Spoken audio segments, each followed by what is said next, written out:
You're such an asshole. Hello all, HassleConsulting.com. Check it out if you need America's older brother to give you the swift kick in the ass you desperately need, which is all of you. And that will avoid things like worthless degrees, divorce, children you can't afford, and other. Trust you and me, go to the doctor and get a vaccine against all these horrible diseases. Come here and for $35 you're going to get a way higher rate of return. Worst happens, you get chicken pox, alright. Here it's like, we avoided bankruptcy and we got $250,000 in our bank, more than I would have had I not dropped that $35 on Asshole Consulting. Hello, Cappy. I'm an anthropomorphic yellow rodent who shoots electricity from his cheeks. I was a computer engineering major working in the government in the state of California. It was my first job out of college after a year and a half of job searching. I finally found a job in Southern California. A few months after starting it, I realized the money they were paying me was not sufficient enough to live with California's insane cost of living and ridiculous taxes. I'm going to try and anonymize a couple things here. A few weeks within my job, my boss changed all my duties to things that were not on the job description, interview, or even in my skill set without any training whatsoever. All right, we stop right here. Guys and gals. Employers always do this. They will do this to you. Now, this is where ad hoc analysis comes in, or ad hoc work, meaning shit we didn't include in like 25% or 20%. So you say, well, we said it was in there. If they lie to you, and that's what these people sound like they're doing, I'm going to assume you're being honest with me. If they lie to you, you walk. And you file a complaint with that person's boss and that person's boss. You fucking torch it. Like ASAP. Which is also why you get a month-to-month rent, you get a month-to-month lease, and you talk to your parents and say, look, can I move back if this job turns out to be bullshit, right? You can't go out, what I did for a stupid mistake, I moved out to a different town, got a lease, because I thought, okay, I'm hardworking in it, and they totally lied to me about the job. It was nothing like it was supposed to be. And I do know where those people are. Point, though, is I had a year-long lease, and I had to deal with that, and then I didn't move back home. I had to move back to Minneapolis. But if I had the chance, if I did not have I'm stuck between a rock and a hard place, I would have walked week number 1. So you gotta just basically have a plan B. Like, you don't fully move out. You almost treat it like a vacation. Like, you're gonna go there, get a month-to-month lease, maybe a 2-3 month heads up. All right, fine. So you're out of rent for 2 months. But you talk to your folks like, look, this doesn't work out because corporate employers and government employers lie about the fucking job all the time. You split. Because otherwise you're in the unenviable situation of working for sociopaths and psychopaths. And that's who these people are. Where they lie to you, they treat you like shit and all that other crap. And so the best thing for you to do is walk, say, fuck, and tell them right to their face, fuck you, you lying fucking cunt or asshole. Because they'd be like, ugh. I'll be, and I haven't even decided whether I'm going to sue your fucking asses for, false advertising or something like that. I don't know, you have to talk to a lawyer. But you get up in their shit. I also had to work insane overtime, like 20 extra hours every pay period just to survive until I found a better job. On top of all this, I noticed that people were constantly leaving this government agency with no new people, and no new people were coming in. That's another sign. The place I was at, they didn't last too much longer. People kept leaving. It came to the point that there were only 4 people in our entire department. No matter how I tried, I could never reach my boss's expectations. Right, okay. Forgive yourself. Your boss had no desire for you to reach their expectations. He or she wanted to see you suffer. They got off on that. It wouldn't surprise me if they were jerking off to it every night. I mean, these are how sick these people are. And I wish I was joking. There are these sick fuckers out there that just love wielding power and torturing people over it. So, despite taking on roles, several people who left and fixing faulty equipment from the 1980s, no matter what I could do, I could never please his fat ass. All right, it's a guy. After over 200 applications and months of searching, I found a sweet government gig in another place that would pay for living expenses and opportunity to see other places. I thought I had scored big time. However, there's a ridiculous government policy where HR departments, HR, must tell your boss you're transferring and you have a job offer elsewhere to obtain a release date. The transfer is in order to avoid a break in continuous government services. If I could transfer, I could not only save my service time annual leave and an upcoming $12,000 promotion for the summer. Now, you could leave. You have to give that up, but you could have left. The day after the HR lady tells me she informed my supervisor I was called in the room, I was told I was being fired for performance, despite already having... Yeah, and then both the HR lady and your boss went and diddled their twats and had more masturbation material to your suffering. Despite already having a release date, which should be the same as my resignation, my dick supervisor pretended quite obviously that he did not know I had a new job and told me I should quit the computer engineering field and bullshitted he really wanted to keep me. Stay in computer engineering. I had to then explain to the HR department what happened at the new place you were going to, what happened in an email the day after my explanation. They sent a letter rescinding my offer. No, you don't. You never tell them that. You never tell them that. I called to give them more details, and the HR man says, "Oh, really? Had I known this, I would have not have signed the paperwork to rescind your offer, but that decision is fine." You see, you never... HR equals cunts. Whether they're male or female, HR equals cunts. You never deal with HR. Ever. Not unless it's absolutely necessary. The insane part is that the HR department and the other place did not even contact my would-be supervisor of his department. See, you shouldn't have said anything. Who interviewed me in the first place before making this decision. Another super annoying thing is I took HR... It took HR in this new place nearly a month to even start any processing after my tentative offer was given. I had no idea that bosses could be such monsters. Yes, HR could have that much power and still be that. Dude, power makes you lazy, all right? Look at anyone in Congress, look at their background. There's very few people that ever worked a real job. And there is no job safety even in a federal agency, especially when you are under probation. Right now, I had to take another federal job, this time in the middle of a place. The town is very small and boring, but this new agency seems to retain a lot of new grads, and my new boss is not like a dick like a previous one. However, I despise all this, and despite all this taking place weeks ago, I cannot seem to get over this horrible experience. Right, you'll inevitably get over it, but you learn from it, all right? I cannot explain how... Okay, two groups of people in your life that are your enemies. Your teachers and your employers. They are not your friends. They are your enemies. Unfortunately, they're also a necessary evil. So you have to do the song and dance. And it's like having a pet scorpion that's moody. I mean, this is a moody scorpion, right? And that's what you got to deal with and sleep with every day, right? You got to use them, manipulate them, and get into this fucking world of bullshit. Now, this is why, among other reasons, I recommend you all major in STEM or some kind of career where the skills are in such demand, these fucking sociopaths and psychopaths cannot default to their standard human psychology of being abusive, of getting, jerking off to ruining people's lives and making people suffer, is that they need you more than you need them. And then you avoid all this bullshit. Now, you're in computer engineering, so that sounds good. So maybe, have a little bit more self-respect. And again, walk. Have a plan B. They fucking lie to you. You walk. I would also avoid government. But I would just say, no, I'm not interviewing with HR. You either get the guy or the gal that's in charge of this outfit, who's the hiring manager, who would be my boss, and I'll interview with them. I am not talking to HR. No. So too bad if it doesn't get me a job. I'm not dealing with those people. But it's gonna, you'll get over it. But you learn from it. You're gonna learn from it. I'd never gotten fired in my life, and now I have to put it on applications. No, you don't. No, you don't.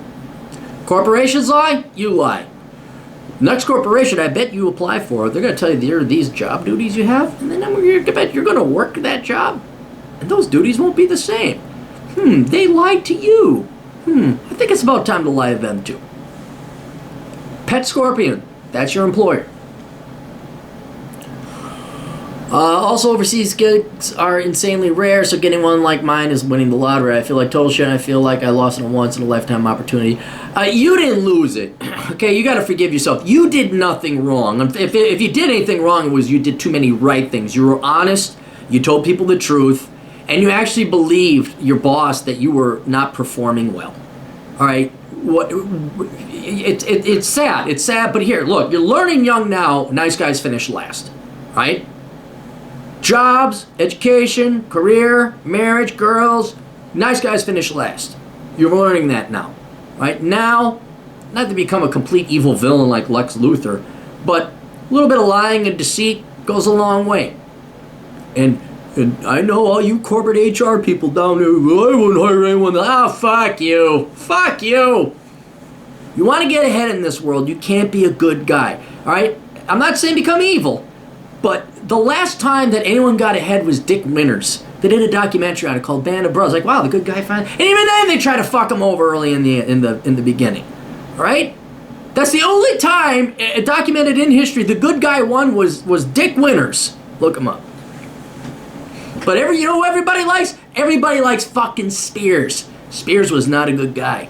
He was a morally good guy, but he was not. He was the bad guy. A good bad guy. That's what you want to be. So you're right.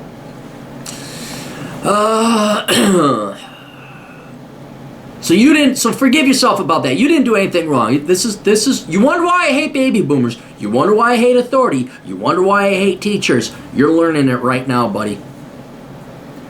How do you move on after being screwed up so badly by HR and your employer? Well, you have to move on. The only option is suicide. You're going to move on whether you like to or not. So, one, forgive yourself. I mean, if you're looking for a more constructive answer, you're going to forgive yourself. It's not your fault.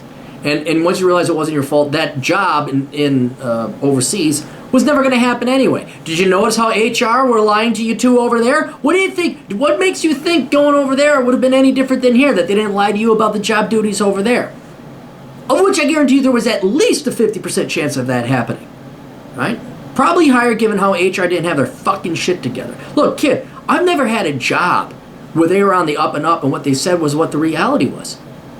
And this wasn't like, oh, I was a young 23-year-old and I just dreamed it. Like, no, it was in writing. Well, these are my duties. That's what I went to school for. That's what I have experience in. I get there, completely different ballgame. The number of banks that I went, look, not one bank did I ever work in. In my entire career, did I do what I was supposed to be doing? And inevitably I got, by the time, I don't know, second, third to last bank I worked for, I knew the game. I knew the reg. Oh, is that what the duties are? Okay, whatever. Okay. Like, yeah, fuck it. Yeah, sure, let's do it. But I would never tolerate abuse ever again. I tolerated that once. Never again. I've walked off jobs. Like, fuck you. Get a call from me. You want an exit interview? Yeah, it's going to cost you $10,000 because that's what fucking Accenture Consulting would cost you. Tell you what's fucking wrong with you. So you got to forgive yourself. Realize that the opportunity, there's no dream job. You didn't miss out this dream job overseas. I mean, there's a chance you did, but statistically speaking, it was another sucky job. It just happened to be overseas. So you think it's a golden opportunity. You don't know it was a golden. And again, dude, I am not trying to make you feel better. I'm just trying to tell you how it is. So, one, forgive yourself. Two, it may not have been that great of an opportunity. Almost it wasn't. In your mind, what you thought it was, I guarantee you that. It's nowhere near what that was.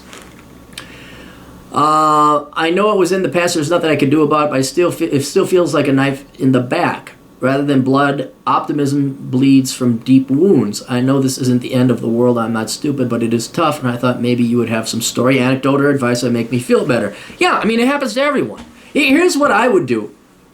You could contact an employment lawyer and sue him for wrongful employment. Now, you're going to have to give them a lot more detail. It's going to cost you money. Or you could go on a contingency basis. It may not be worth your time. But if you think you were wrongfully terminated, there's laws out there. And, go and get to... Now, the question is, did you have any documentation? Did you save the job duties? Did you save the job description? Do you know these people that quit and left the department? They could be witnesses. If it really girds you, go talk to an employment attorney and sue the fuck out of them. Keeping in mind, it's going to cost you a lot of money. You may not win, and you'll be even in worse financial shape than you were before. There's pieces of me that wish I would have. Oh, I should have. But you don't know when you're 22, 23. But yeah, so going forward, and here's another thing: save documentation. Save your job duty. Save it, your description. Okay, this is what I agreed to. And then save your hours. Record your hours. They said I'd only do 10% ad hoc analysis. I've been doing 90% ad hoc analysis. But again, I'm not an expert in this field. Go talk to a lawyer who specializes in labor law. Blah, blah, blah, blah, blah. I know this isn't the end of the world and I'm not stupid, but it is tough. I thought maybe you'd have some stories. Can you please make one of your video responses? I did. You sent in another one. Forgot to mention at this job, I had an elderly coworker who would constantly go out of his way to make me look stupid. He would withhold important information for me and would always laugh and roll his eyes whenever I asked him important and technical questions that could Yeah, when you run into those dickheads, when you got people, there are people out there that say, remember, people are sadists, they're assholes, and doesn't surprise me. It's a baby boomer. When you run into those people, file a complaint with your boss, and you go up to your boss's boss, and then in this case, you get to get discrimination against them. Look. You can sue on moral or file complaints on moral grounds, like this guy is being unprofessional. That doesn't get you anywhere. You got to do instant isms, all right? Ageism, I don't know what your race is, but if you happen to be not white, you happen to just not be white, you go right up to the EEOC, whatever, and you get those you say, this guy's harassing me, he's sabotaging it, and you say, and I'm contacting, you always got to get a third person on, I'm contacting a lawyer of whatever group you belong to. So if you're the Asian Pacific American Association for Law or whatever, if you got a vagina, you get and then they'll run in. But that's how I suggest you millennials and Gen Zers. And look, I'm no big fan of millennials or Gen Zers, but the fuck if I even stand for this abuse that happens in corporate employment or government employment and what these old fucks do. There are sadist motherfuckers out there. And you damn right now, there's good bosses out there too. Haven't seen them, but there's good bosses out. But while you're young, because this is not going to be on your resume. It just, and it's going to, what would happen? You got fired anyway, now you got a bad mark on your resume. I mean, when you see these intolerable, perfect example, I had one person, won't mention where, she had me doing her work. I was doing her work. I didn't know it. I was doing the job of this kind of reasonably ranked person, and I was like this kid. When I found out, I went right to her boss. I said, I didn't say that. I was more polite about it. But you take these people down, man. You take them the fuck down. Like if it's going to end up you getting fired, and just out of simple self-respect, if they are harassing you like this, and you're younger, you're disproportionately younger than them, you go with the ageism route. If you got somebody harassing you and pissing you off, and it's they're I don't know, white, or they happen to be the opposite, not your race or gender, sexual harassment. And then you do this enough, then maybe these employers fucking wake up and say, oh really, maybe there's a bad guy here. But I know the type you're talking. I know the type. You don't want to do this all the time, minor problems. There's always going to be static, and someone gives you. I had one guy where it was obvious the older guy was just giving him a joke. I was just picking on him a little bit. This sounds like genuine asshole behavior, and the fact that it was repetitive and consistent. Every once in a while, someone's going to make a bad joke or say something untowards, and they're not going to do it again. Oh my God, I'm sorry, or whatever. This sounded like this guy was a fucking dick. And so I have no problems, especially younger on, especially if you're about to get fired. Fuck it, what the hell? Fucking firebomb the place. Take them out. All right, contact an employment lawyer first before you do that. All right, that's all we got. You guys got questions? I got answers at assholeconsulting.com. Check out the links down below in the description for links to all the stuff I do, including books, consulting, podcast, blog, Patreon, and all that other shit. We'll see you guys later. Toodles.